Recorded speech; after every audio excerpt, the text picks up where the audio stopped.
This is Damian Macy, representing the Friends of the Marshall Public Library. It is Wednesday, August the 31st of 2016, and I'm at the library with Mr. Steve Newport. He's a longtime resident of this area and has an interesting background and also a love of music, I know that. So with that, we'll hear from Steve. So Steve, you're on. Okay. Thank you very much. The music, Mom and Dad played in church, and I also, played with them there. I don't know, did you know Nina Hogue? Sure did. She taught me my piano. Okay. So that's that. But anyway, just kind of a real quick back. My mother was born and raised in Fort Dodge, Iowa. And there was 5 sisters. And Dad passed away. So they were attending what they call a Nazarene church. That's one denomination. Mm-hmm. Well, at that time, north of Danville, at Olivet, mm-hmm. there was an Olivet Nazarene College. And later on it's moved. But anyway, Mom's mother brought those kids out because she wanted them to all go to that college, in which they did. And Steve, what were your parents' names? I'm a junior, so Stephen Newport Sr. Okay. And Florence. Florence, okay. Yeah. Mom was a school teacher, and that's what she took there. And a little interesting side note how things change. When she got done with the Olivet College, she went to the state of Illinois and I want to teach school. And the state of Illinois would not recognize the schools, Olivet. Oh, man. So she went over to Eastern, and she'd done, quite well as far as that goes on her grades. So they gave her 2 classes to take, and she did good on those, and they gave her her teacher's license without doing any more. So that's kind of a little rough spot, but she got through it. And that's the way Dad, met Mom, because he was out here. Dad was a farmer, Mom was a school teacher. And let's see, I, of course, went to Marshall High School at Southside for my grade school, and Marshall High for the senior, So you came into town then for your grade school? Yeah, when she first started, I'll back up, when she first started teaching around here, she ended up in different rural places. One was at Snyder, mm-hmm. One was at,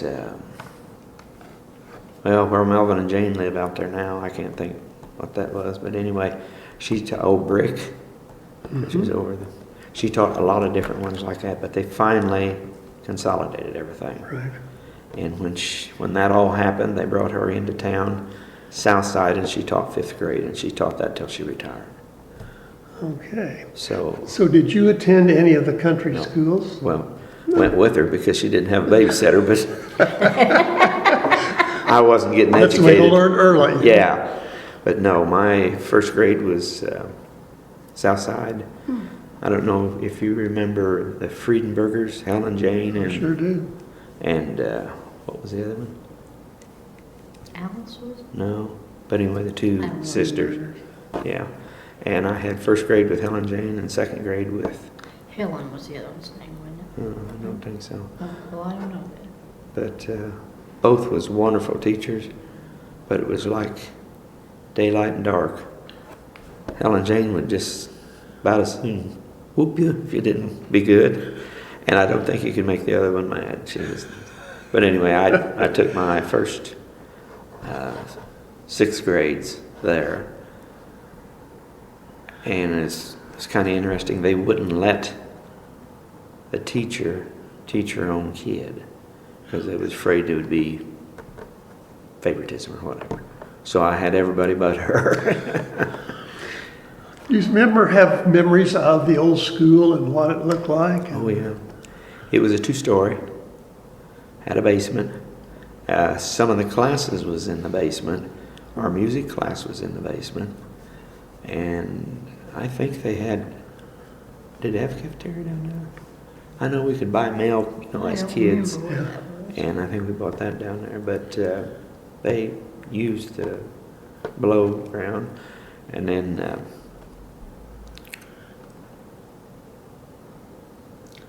the school there on south side was like a square, and the first bottom was first, second, third, and fourth, I think, wasn't it?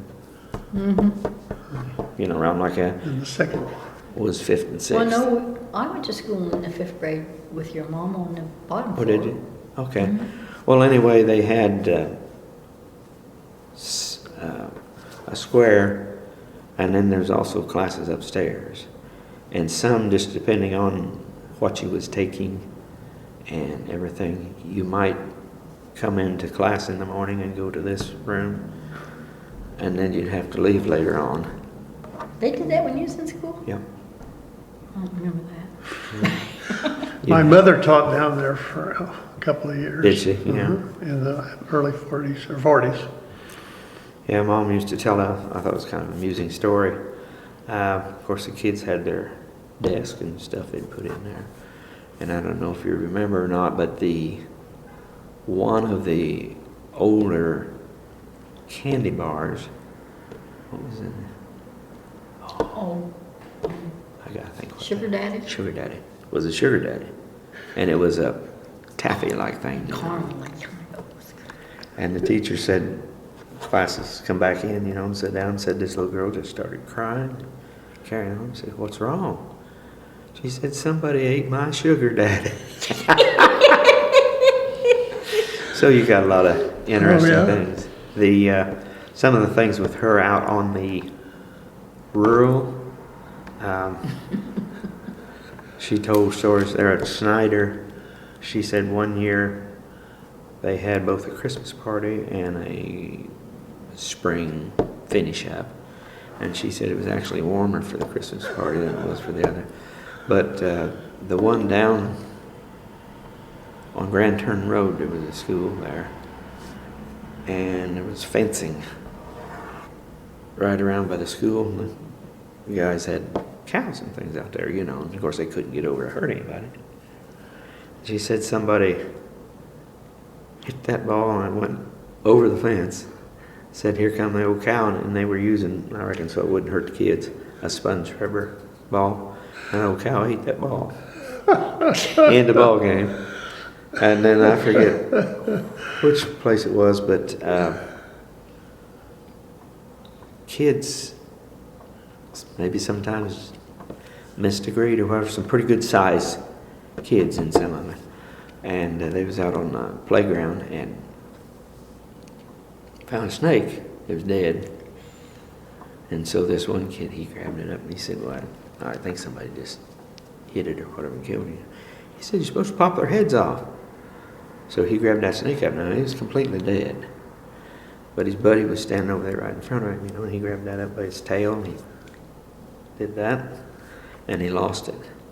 He went over and went around that kid's neck. He said, ah!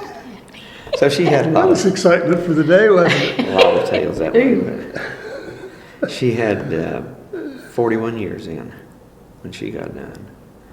And I don't know how many of that was out. Probably 7 or 8 or 10 out in the country anyway. Yeah. Let's see. So of course I went there, come to Marshall High for my high school. Thought maybe I ought to have a little more to go, as far as to work with. So I ended up going to Indiana State from 65 to 69.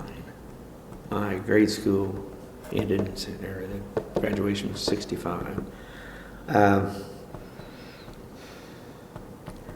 And we had a placement bureau that was in Indiana State.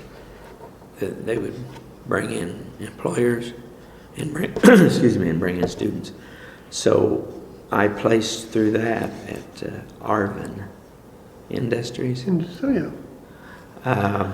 Arvin did heaters and things like that, but they also did automotive. So I was designing and working in the automotive part, exhaust systems, and did that till 1980, and they shut that excuse me. thing off. So what years were you at Indiana State? 65 through 69. Okay.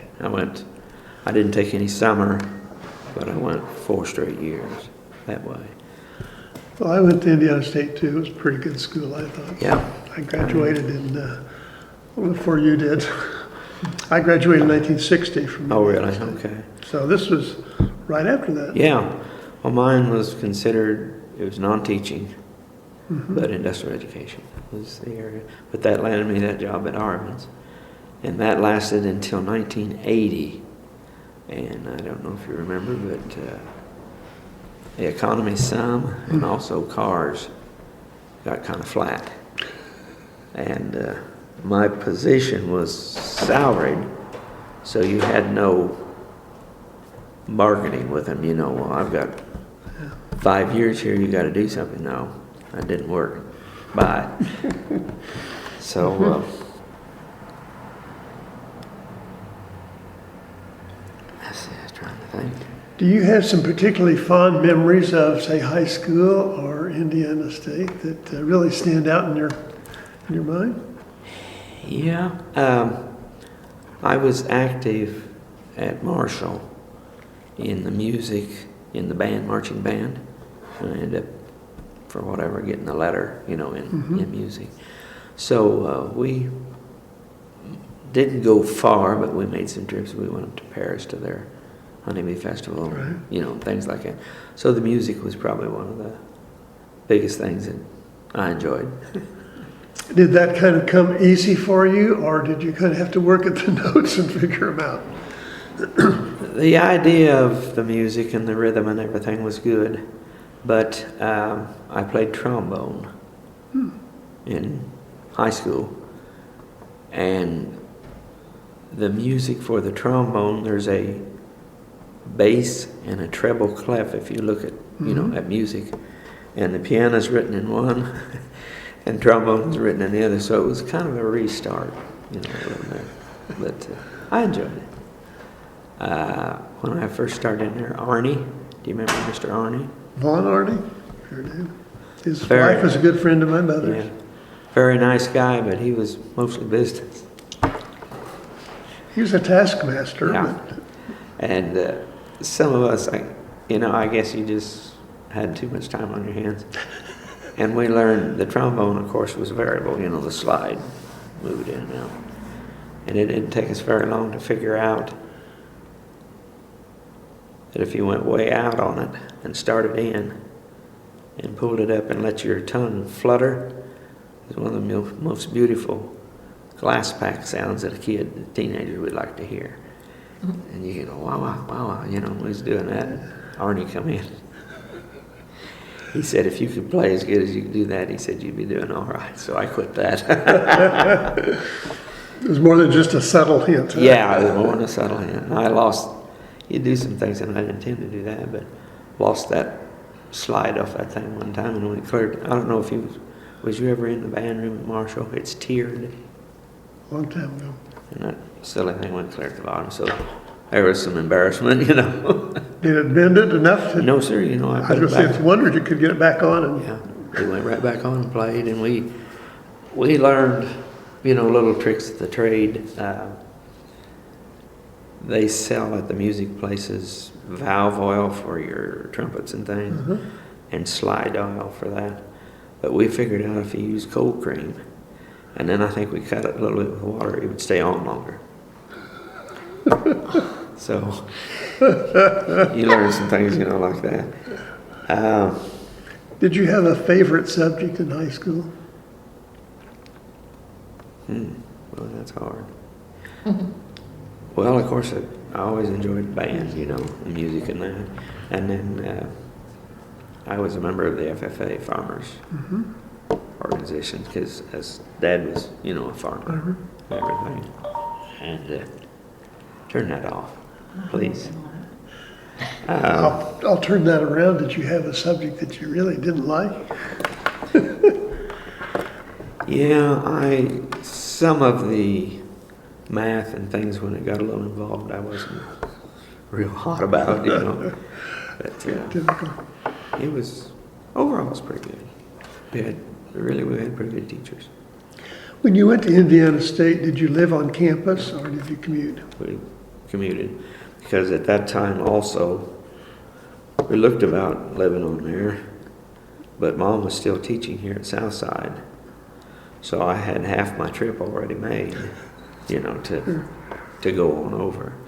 And I think total out of all my years, one time or two maybe that I rode a school bus. Always, she took me, So I guess that was good. You went when the bus went and it was your own bus. Yeah. Better be ready. Righto. Let's see. With the Arvin Industries, where was that physically located? Columbus, Indiana. Columbus. Yeah. Okay. They're still over there. They have, I don't know whether they joined another company or just updated their deals or whatever, but it's called Meritor, Merritor now. But that's still the same company. And they were I never got into anything except the exhaust system design. But they made electrical, they made heaters, radios, Yeah. A lot of different things like that. And we had some interesting times with that. They set up a booth, a metal booth, and we had like glasses, like what you'd use at your dinner table or whatever, about so big and so tall. And we would cut a strip about that wide, about that tall, out of different kinds of steel. Because we were, we wanted to see what would last and yet what cost too much and everything that way. And your stainless, of course, was the best, and then aluminized was good. But this cold rolled steel didn't last too long. But we had like 30 or 40 of those glasses in there. And that was heated. And we had a 9-horse Briggs and Stratton engine running through a kind of like a condenser coil. You've seen the cars in the wintertime, especially, it'll spit out a little liquid, and that's pretty corrosive. That's what eats your system up. So they ran that through that accelerated collection. And then that way, there wasn't any variables there, but we could tell what that kind of stuff was going to do from the cars to that certain kind of steel. So it was interesting. So was this kind of a research or an experimental product? product? It was an ongoing each year, Okay. Because of course the car companies, everybody wanted it as cheap as they could get it, But if you put something out, just say like this cold roll, it would pieces in just a little bit. So they knew, where to spend their money. And so that was one of the tests that we did. I thought that was interesting. And then Chevrolet, when they had the Vega, little 4-cylinder car, I don't know what was causing it, but it was inherent to backfire. If you really pour it to it, when he's running down the road, let off of it. So they finally sent down, I think he ended up sending 2 different cars down. And we retarded the spark some, which you don't want that for performance, that makes it sluggish. But that allowed you to be able to really push on it and then let off. And I went to a surplus store there. We had an abandoned airport. I can't remember now what the name of that airport was, do you? Mm-mm. But anyway, you couldn't do much on and off testing out on the highway. You get in Yeah. people's way and stuff like that. So they had an abandoned airport there, and we'd go in and we'd get our clearance because there was an east-west and a north-south setup. Runways. Yeah. And we'd find out which way the wind was, and if somebody was going to come in, where they'd come in at, then we'd go the other. And you could run all day, do that. And it's kind of amusing. I got that just a little round thing like that, and you just click it. Because the car companies wanted to know from, say, stainless to cold roll or whatever, how much better was this muffler when you was backfiring, how many times it would take. And they told us, like on that Vega, they said, make it weak on the tailpipe end. Because the inlet end, or where it went up through, from the motor, there was gas line there, so you didn't want that. No. Yeah, but make it weak on the other end. So we'd get out there on that airport and go round and round and round in circles, and bang. And I got amused. There was a red-winged blackbird, and he'd sit up there on a weed. And for a while he'd fly when I'd come by, and after so long, he gave up on that and he'd just sit there and kind of shake, but he wouldn't fly. But around that airport was a addition where, built new houses and stuff like that. And so somebody, it was a realtor, cornered. Mine was a physician, was a technician, but he cornered the engineer, and he said, about that. He said, how long are you going to do that or whatever? He said, I took somebody out there to one of them houses, and he said, we got out of the car and said, bang, bang, bang. So he got back in the car. He says, I don't want to buy here. So then So did you have fun getting the cars to backfire then, huh? Yeah. And after a while, they got kind of prone to it, he'd done that to it so much. Because we lived on a cross street that we come out by, because that was, of course, out of town. And gal that lived in the next house, I come up and there was a stop sign there, And that Vega never was very spunky anyway, Mm-hmm. So, and I think it was a floor shift. I pushed it just as hard as I could. Got out there in the middle of the street and threw it in there, turned the light off of it, And that girl was washing her car, and she had her little cat out there. Boom! And that cat was gone, but I don't know where he went, but She may never found him. funny little things. We come back from the airport, and it'd get weak after a while, after you mistreated the car for a while, you got to where it didn't hardly want to go. So I come out, and we had 3 or 4 miles to travel from the town out to the airport. And I pushed her down as it coming, and there's some kids along there. And one of them kind of got in the gravel or whatever and zigged, well, it scared me. I didn't want to hit him. So I let off of that thing. She said, "Boom!" Kids all looking at it. What was it? So you had some side effects from it. Was he walking or a bicycle? No, bicycling. I just about wrecked the bicycle. We had a lot of... You didn't have to pick him up out of the ditch. No, I didn't even want to go back. I figured he wasn't liking me very well. Did you live in Columbus then, I assume, for a while then? We did. When we first went up there, we rented 2 different apartments. And 1024 Chestnut Street, I still remember that house. But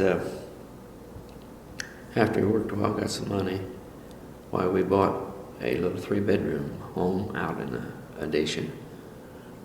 And after a while later, well, we wanted a better place, so we got it. It was almost like a little mini farm. I had, well, she brings in pictures back. She'll have some pictures of the places and things. But we bought that then, and when got laid off, I went around, different places trying to find work, but the whole community it was a time, where the economy wasn't Always too good. ups and downs. Yeah. So we finally just sold it. I would like to have kept that place because it was nice. It had 2 bedrooms upstairs, and it wasn't two just downstairs. wasn't just a little runt house. It was nice. And then we moved back here into a one-room log cabin. That's where we started out our marriage, in a one-room log cabin. In West Union? Dad's At- place. On our place. Yeah, at that 8885. He was that was the one the old lady was in. No, Yeah, because she come driving up in that yard. but I thought that was for the other one. Well, I thought it was that first one, but anyway, Yeah, it was for the other one, because she had the hams up in the attic, and it smelled like that. at one of the 2 of them. I guess the There's first 2 one. cabins on the place. There we go 2. But when we first got married, there was just one. He got it off somebody and set it back up, and so we didn't have any money, and it was a building, and it wasn't living on top of them. So we put, if you remember, Warm Morning had the space heaters. Sure do. Okay. We had one in the dining room. Yeah. We had a space heater and a gas cook stove, and we had a fireplace, but it wasn't finished. And We had a refrigerator. yeah. When we came back here, when we first got married, she was a senior in Marshall High and I was a senior in Indiana State and didn't have any money. So we lived there. And then when we come back, well, we lived in that again, and stayed there for a while. What year did you get married? 68. 68. 68. Yeah, 1968. But that's hard moving from a 4-bedroom house to a one. I think room so. house. Well, one of the bad things too, and it was nobody's fault, but we wasn't working, so we didn't have any money. And Arbenz had turned me out, so they didn't care, what was going to happen. So Dad had a double axle car trailer that was somebody made it, but it sat real close to the ground, so we didn't have much trouble loading onto it. And we moved ourselves back on that trailer. Then we had to Trip store after our trip stuff. after trip. But that place did have running water. I was just getting ready to ask, what about utilities? Well, I had running water. I had to run over to Steve's mom and dad's and get the water and bring it back in a bucket. That was the running water. Yeah, it was wired. We had electricity. You had electricity. And That's we the had only the thing gas. modern about it. Had the gas heating and cooking, Outside toilet. Yeah, he never did go ahead and to the trouble was of fun. putting in a potty and everything, but that was all right, When you first get married, you'll do whatever. A lot of things. I don't think there's anything else about that. Oh, I know what I was going to tell you. I think the first one, he just knew it was there, and he bought it from a guy and put it up because he wanted to have an old log cabin on his place, Dad, and he did. So then the second one, and I can't remember whether it was the first or the second, but he thought he'd be smart, and he got chalk, like what you'd use for construction, that you could write on. Oh. Write on things, and yet you could wipe it off, So when he took that second one down, he tore down on each one. He went like N1, north side 1, N2, Well, put that right back up. Before he could get it up, why, it rained and washed all the chalk off. But That plan went down the tubes, Yeah. down the river, or down down something. down the ditch. I think it was that second one that I don't know how he come to find out about it, but this family, I suppose it was this guy's mother, was quite elderly, and she was living in that cabin. she liked it, you know, she didn't want to leave. But they was afraid that she'd fall or something, you know, they wanted her out of that and maybe in their house, whatever. So he sold it to Dad, and Dad tore it down. Well, that stopped her living there, you know. But one Sunday afternoon, we was out there, and I don't know if our road is 1800 road. I don't know if you know where it says Darwin Ferry. Okay, and on down the little road that is right in the town, and it circles around that way, but it also comes out this way. You know where Tingley's building these little sheds now? Have you been down through there? No, I haven't been down there in a while. Okay.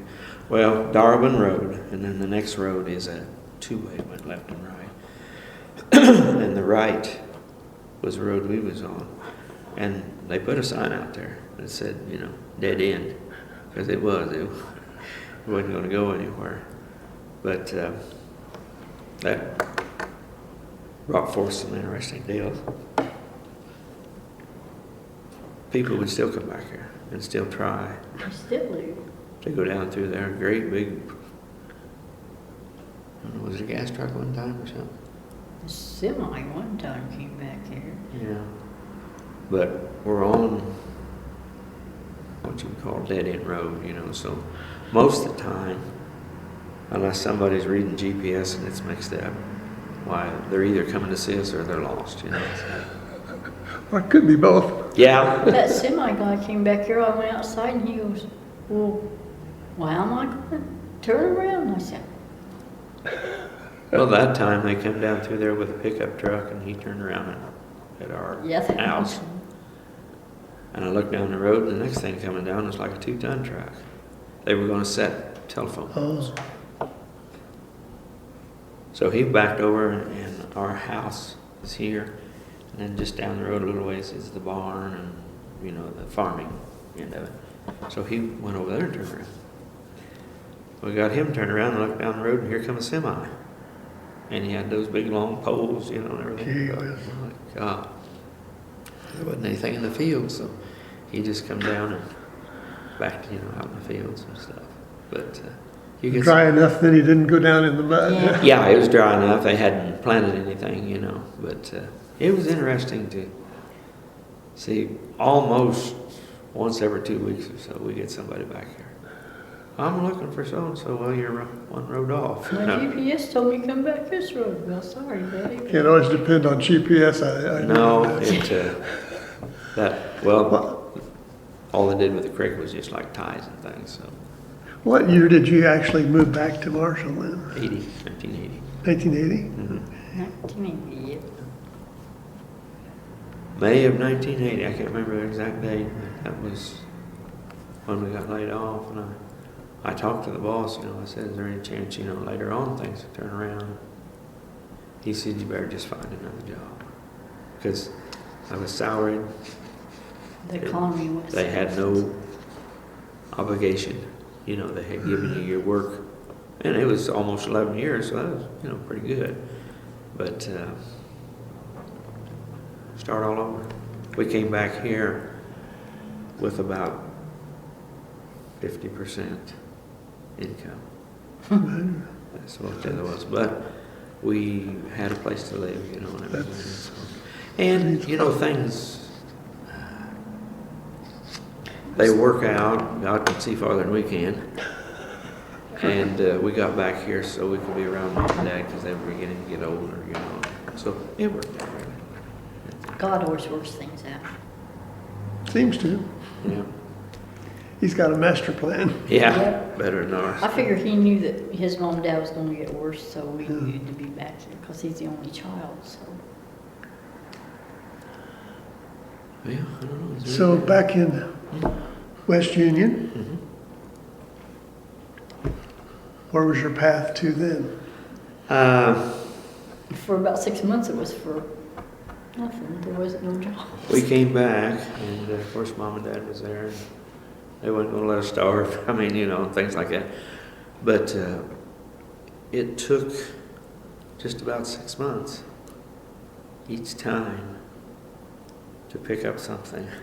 When we came back from Arvin's with nothing, I was Blownox at first. I can't remember how. I guess I just drove over there and applied. But Blownox Construction Equipment Company, Mattoon, and they made the pavers, you know, the laser blacktop, like what's out here and everything. So I was very blessed. I could talk to them, and they gave me a job, and it was a draftsman. And in between there, though, I got a job at Coil Sales first. yeah. But it took about 6 months to get that Blownox. And then later on, well, now Blownox is out of business. Yeah, that's what I thought. Yeah, they're no more now. But I was a new kid on the block. Well, things started slowing down again for them. So I went out. And That's kind of hard when you get boom boom. yeah. Well, I knew what was coming then, you know. I turned in some vacation time, and they usually would come back and tell you, okay, you've got these days. You know. Never said anything. Oh, boy. So finally come, he said, it's over, you know, told me what was going on. It was nice as far as that goes. So I fooled around a little bit and went over to Union Hospital, because that was one direction or the other, about the same, you know. And I ended up getting on there in was that 80? Yeah, when we come back. No, 82. Yeah. I worked for Blownox and then got laid off. And so in 82, I started working for Union Hospital. He told me, he said, now, Sandy, he said, industry's not doing very well right now. And he said, I think maybe I'll try the hospital, because he said, if you got a job, you'll Somebody's always have sick, one you know. there. He said probably. Yeah. So that's what we did. It was less money, but it was a job. They don't usually go out of business. No. And just lost your phone. Huh? I ended up getting, I didn't have nurses training or anything, you know, so I couldn't do that. But I ended up getting supportive clerical work, and started out. Was I over in the big place or not? You started out at the old building. You was upstairs, recording or whatever it was. That. Yeah. Anyway, I worked. Microfilming. I got Yeah, it. microfilming. Microfilming Oh. for the company, and that went along for quite a while, pretty good. And then they thought they'd be smart, and they got a microfilm company that come in. They said, we can do it cheaper than he can. So that was into that. I did that. So then I finally they called it like a unit secretary. At the But hospital. you took the doctor's orders, Oh, put them in the computer, kept the books, and that's what I was doing when I finally left there. So, Well, What then you year got- was that, Steve? 10. 2010? And then you got telephone operator for a little bit. Well, yeah, that's right too. And you worked over at that dialysis for a while.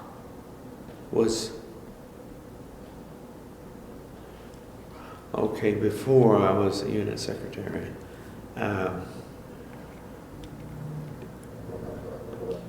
had actually I was a unit secretary type thing, but for the dialysis unit where they have the kidney troubles and things. And it was going along just fine, but two of the doctors decided they would buy a dialysis unit. And I think they would have let me stay. But then that took away all my years for union, as far as retirement, as far as insurance. You know, you had to start all over. And We didn't really want to do that too bad. so that's how I finally then got out on the floor doing the orders. That's when he went to unit secretary with the hospital and kept these. all that stuff. I went down, I thought they wasn't going to give me anything, and I went down to regional and took my physical blood work, and stuff like that. I was going to go to work at regional. And Yeah, they had you hired. one of the wheels in the nursing area, she knew me. And she called up and she said, "How would you like to come back?" And I said, "Well, I'd like to, Back to Union. Back Yeah, in, keep all yeah. your stuff. So and she said, "Well, come back." And I didn't lose any benefit time. He was scheduled to go to work at Regional, I think, the next day, and they called him and asked him if he'd like to stay at Union, and then, so he said, yeah, because then he could keep all of It's his. right down to the wire then, wasn't It it? was, and I told him people at regional, because they was nice. I said, "I'm sorry, about that." She said, "Well, we're not surprised," because she figured, if not that I was good, but if I had 11 years in there, Yeah, that's you'd think you'd kind of want to keep the guy, right. So, and I went through that, and then that's how I was doing that unit secretary work when they laid me off. So, I don't think I didn't do anything else. Well, they didn't lay you off from being a unit secretary, you retired. from being a Well, unit it was- secretary. It was either that or. They come around, well, they built a new hospital, if you've been over there. Yeah, that would have been, And they went through waves of different people. I was in the first bunch. I said, "We're going to offer you a retirement." I want to retire. I was 62 years old, That's a little early. But I wouldn't listen to him. And I got to thinking, and it happened that way.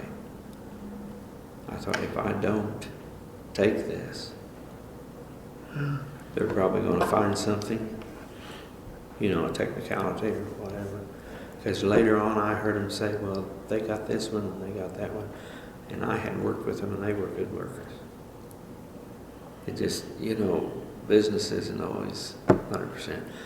And I was downstairs there one day, and one of she's Dr. Zodi, if you've heard of her or not, but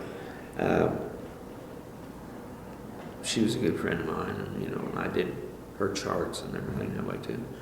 She told me, she said, "You did the right thing." So, but boy, that was hard, you're sitting there and do what I want. But they was nice, they was very nice. They came through and they gave me $500 a month till To pay for your insurance. until almost where I could get Medicare. Yeah. that's a big That help. was nice That because was big. my insurance was $600 and some, on my own. But then when he did that, I was on his plan, so when he did that, I had to pay my own. And that was like, what, 500. $500 a month? Yeah, 500 For my own, I was like. But they set that up and they came a month or two short of 65 where I could get my Medicare, And I thought, well, do I live dangerous and hope nobody gets sick for 2 months, And yeah, I'd go ahead. And so finally I thought, well, I'll just go ahead and take the insurance. But then they sent through, what was it, 400 or 500 anyway for those 2 months. Yeah. So they made treated it us, good. very good that That's way. great. And the So we insurance, just had to pay for mine, so. yeah, the insurance before those 2 months was at industry rate. Because there's a lot of difference between a group Oh, yeah. industry and you out on the street, on insurance. So overall, it was good. They were good to me. So one of the nurses asked them, because we had a meeting before they throwed us all out. And she said, "How's come?" She said, "You're hiring people and getting rid of us." I said, "We can hire them cheaper." So, money. Bottom line in industry anymore, it seems like. Yes, it really- Bottom line.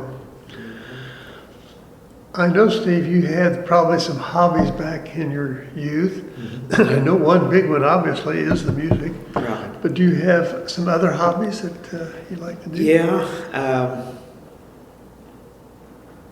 Anything that's old. That sounds funny, but the end, yeah. Well, I think I'm getting to where I can be an antique now, but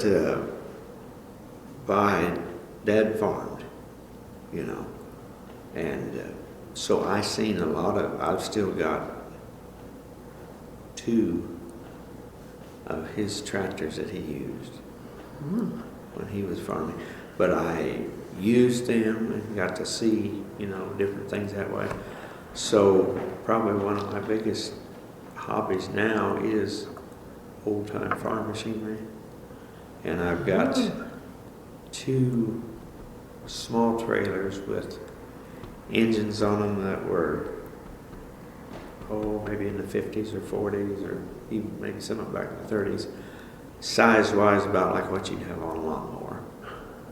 And then I've got a big trailer. I haven't used it for a while, but I've got quite a few. You did this year? Well, no, I'm talking about that big one for the tractors. Oh, yeah. I've got quite a few old tractors, and I've got a trailer that I can take them to the show. So the antique farm machinery and music was probably my 2 big things. You know what I thought. Yeah. I'm sure. Yeah, but it was interesting having go up with that, you know. So with the retirement, then has music pretty well been a lot of the things that occupies your time since then? Yeah, it leaves you a little freer, you know, to somebody's wanting you to play music somewhere. I don't have to think, well, do I have to work that day, you know, or whatever. And also, like the next morning, you know, if you got a late thing that night. So we stayed pretty. You've been in different bands too. Yeah, I forgot about that. Up at Columbus, you was Yeah, in. when we was up there at Columbus, how did we get to know Lloyd and Judy? I don't remember how we got to know him. I got to know a couple that they had a quartet, and I don't remember how we got to know them, but anyway, I played piano for them until I got laid off. Of course, I wasn't going to be there. They were called the Evangels, wasn't they? Yeah. Evangels. And then when we got back here, there's an old country church where your people went. New Hope, or you talking New about? Hope. I don't know if you've heard of that or Yeah. not. Yeah.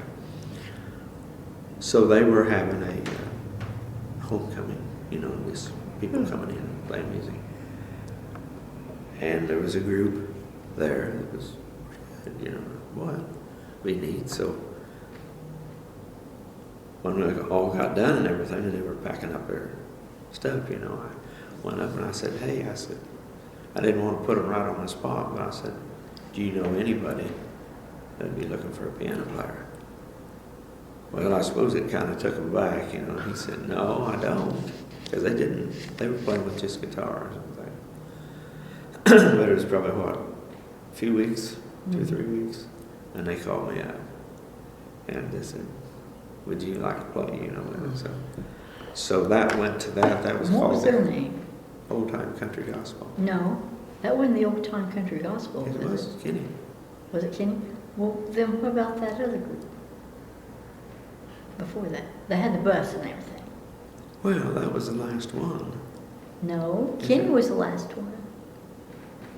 Well, he is kind of now, but that was, anyway, that was, they called it Old Time Country Gospel Yeah. Quartet, and he was out of Paris. And we had, what, 3 or 4 years probably? And then we stayed friends, and he's now one of them that's playing with me out at Mill Creek. Yeah. So that, you know, went on that way.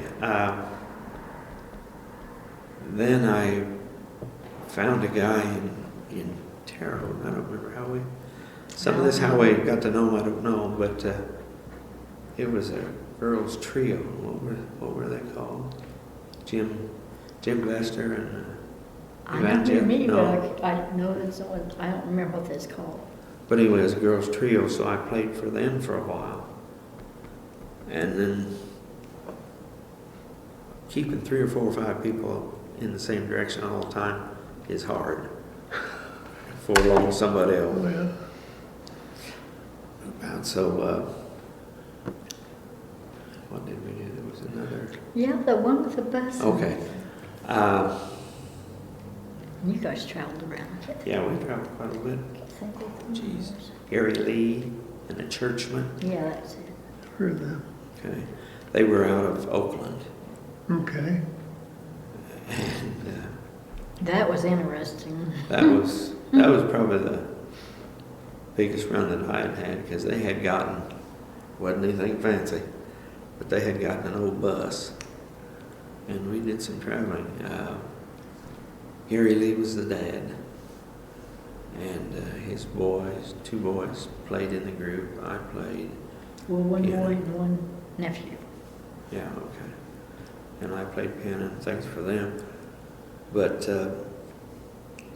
he had some ties down like in Tennessee.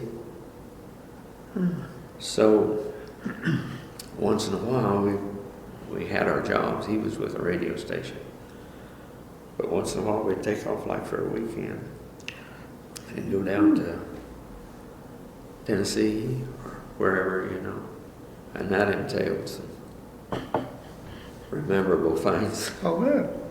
They, at that time they had that, it was an Eagle bus, which that's a pretty nice bus, but it was plain Jane, you know. I mean, but we had booths in there where we could sleep and Oh, everything. wow. And we'd stay 2 or 3 days, you know, 2 or 3 nights. One guy's bed was under, on the floor, under the bunks. But we was going down, I think it's down to 70. And nothing to do. Just sit there, you know, bouncing along. So I went in and laid down, and I think some of the others had too, you know. Well, that bus it was a big bus. It was a GMC Eagle. And it had an air system on it for brakes, Mm-hmm. probably horns and all. And all of a sudden, we was laying there, and that thing, it said, started shaking, you know, and slowed down. I thought, what a creation. Well, they managed to get it off the road, and something had come loose or whatever, vibrated anyway, and cut an airline. Well, we was on the side of the road until they fixed it, you know. So finally Not a good sign. No. Finally, they got that pulled in, and we was going to Gary's Lee. He was he had cheese to his cousin or somebody church, and so they went down to the basement and put us up cots and things, you know, and I stayed there. But we was 200, 300 miles from home and nothing to ride in. So finally somebody, Gary's, the guy that we went to the church, he had a motorhome. And at that time, our drummer had physical drums, you know, it wasn't electronic. So, I mean, we had a full set of drums. And this guy says, well, I'm going to take you home. And he says, I'll take you in my RV. It was his relative, wasn't it? Yeah. Where in the world are we going to put all that, you know? So that in that RV, they had like a platform rocker Oh, yeah. in there, and they had no cat loose in there. And I mean, that guy, he wasn't very careful with his driving. You know, I don't know how that cat ended up alive because all over the place. And we went around some roads where if he'd went off over it, he'd probably killed us. I said, if I ever get home, I said, I'll never ride with him again. If you don't have to, huh? No, but, you know, you get into things like that. What, is there a particular type of music that you've usually done? one thing is gospel because Mom and Dad went to church. Southern gospel. Yeah, Southern gospel. And the other is country. Or I tell people when they ask like about our parties out here and everything, I said it's older gospel and older country. And everybody their choice, but this new stuff I turned off. I don't like it. I call it noise rather Yeah. than music. You're not kidding, but You can't understand the words if they are saying anything. yeah. But back when country, when they had like Hank Williams Sr. and some of the old timers, that was music. Music. So So do you mentioned playing out at Mill Creek. Now, is that a group you have pulled together? yeah. Okay, do you have a particular name for your group? No. No, I don't think we do. It's kind of a weird thing. It's different groups put together. There's a group that they call Step Back in Time. I don't know if you've Never heard of it. Yeah. Well, they're mandolin player and they're bass player. Yeah. And Is anybody sometimes else? the banjo picker. Yeah, and sometimes the banjo picker plays for them and plays for us too. I mean, it's kind of a multi-thing. But we just never did put a name on it. I don't know. Okay. And Kenny Many used times to, you do. Do you play? No. Oh, you ought to play the radio and the TV. Okay, Real that's good. what my wife said. She plays best too. With the piano, and I play piano also, do you like the electronic pianos? And I know that's for convenience anymore in transportation. Or do you Yeah. prefer the good old acoustic instrument? Probably would prefer the acoustic, but a lot of the electrics now are putting like grand piano, and it sounds about like our. We go to Trinity. Trinity Methodist down here, Okay. and it's got one or two. It's a baby grand type thing, but it's like electric. But it's got like two settings anyway on there, and if you wasn't looking at it, you couldn't hardly tell the difference from the real piano to that.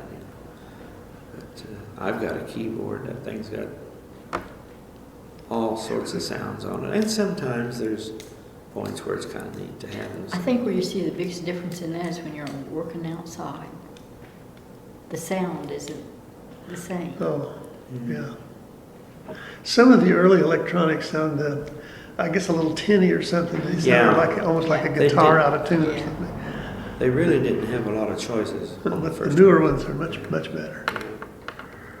The piano we got down there is nice as far as that goes. Well, I'm glad you've got that hobby, and I think that's a great one because I find a good way to just relax and unwind sometimes. Right. One thing I might ask you is there a particular person in your lifetime that has really influenced your thinking or your life?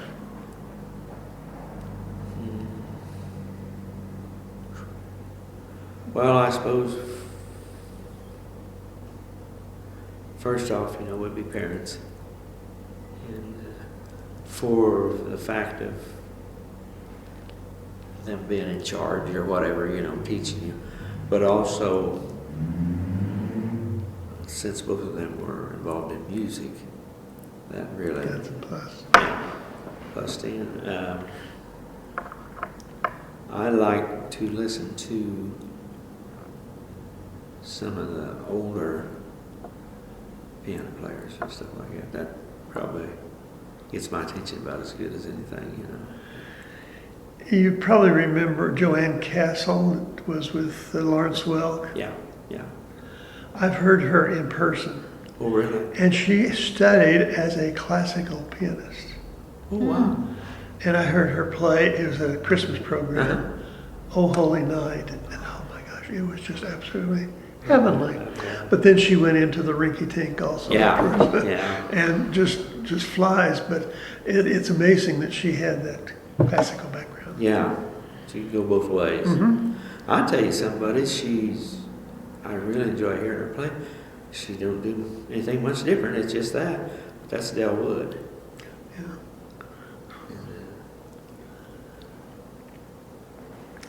With the traveling and all that you've done and different jobs, is there something about a major, I guess, event in history that has really something that's stuck in your memory?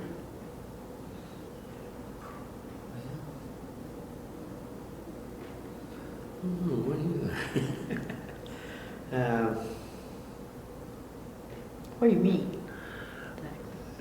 Well, many people say World War II, or many people say also the bombing or the wiping out of the towers and That's example. Kennedy's death, this kind of thing. Does that, I guess something like that really? Yeah, stick in your the mind? 911, Yeah, it's- was terrible. I can still remember I was working at Union, and I think I was on what we call Line 2B, because they called your floors 1, and it was A, B, C, the same each one. But things like that stay with you. That was Unbelievable. And now with it seems like there's no respect anymore. For people in positions of control or whatever, like the police, just have people. Now that I've seen some things from the police I didn't think was right, but I've seen a lot of stuff from, people that That's good. you have to stop and think, like them, for instance, or whatever. If you're dealing with something, you don't have it a few seconds. You got to make a You decision. got to call it. It's tough. Yeah. And hindsight, you can stand and say, well, he should have done that. Yeah. But the different troubles anymore even makes me think, like if somebody had a big concert or something, a lot of those people are looking for numbers, to see how many people, and you didn't have to used to think about that. It's, the potential could be disastrous. Yeah. Well, we was talking in Sunday school class this Sunday, the differences that time has caused. And I said, well, you think of Hank Williams Sr. way back there in one of his songs, I can't remember what the name of it was, but he was talking about being happy. And he said being laughing and gay, Well, now, gay is somebody that's on the wrong side of the fence, It's, I don't know. The English language is changing. Almost scary, isn't it? Yes. Yeah. Steve, also, we've got so many modern conveniences all around us everywhere. Is there something that you would say, gosh, I just could not live without that?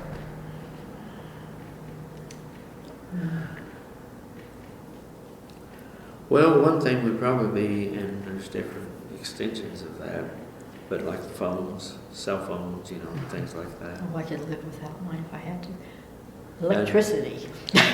Yeah, that would So I be. would That would Everything be, would come to a screeching halt today without it. that'd be the first thing. It's hard to believe, you're sitting there at the house, maybe having supper or something, and all of a sudden the lights go out. I can't believe how dark it is. Helpless feeling. Yeah, it really is. And almost everything is dependent upon that, because when that happens, then we try not to open the refrigerator. Exactly.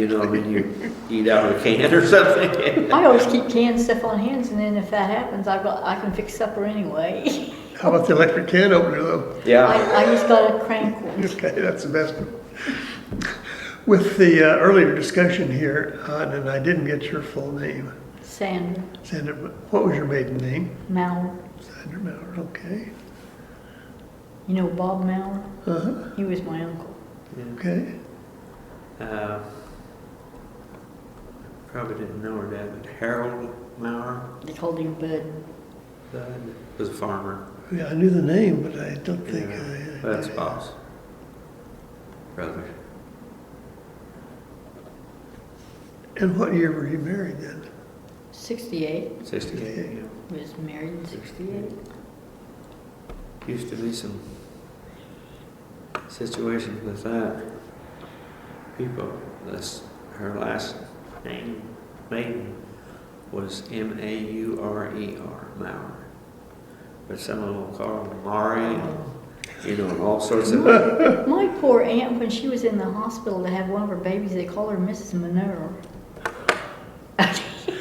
Well, my name's butchered all over the place too, so I can... It's what? I see my first name is butchered all over the place too. Yeah.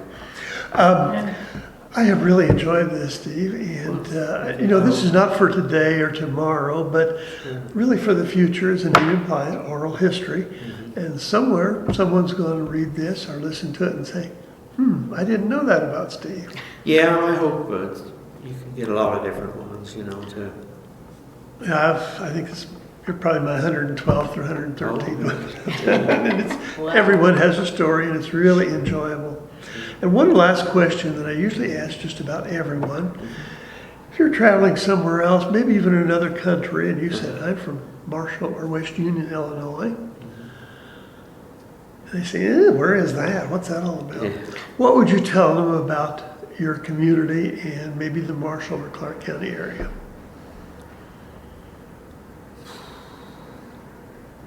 Well, I think I would first try to get some sort of a location, like north and south, or about central, and maybe even east and west. I don't know. Time you go, you know, I-70 and Chicago and pretty close that way.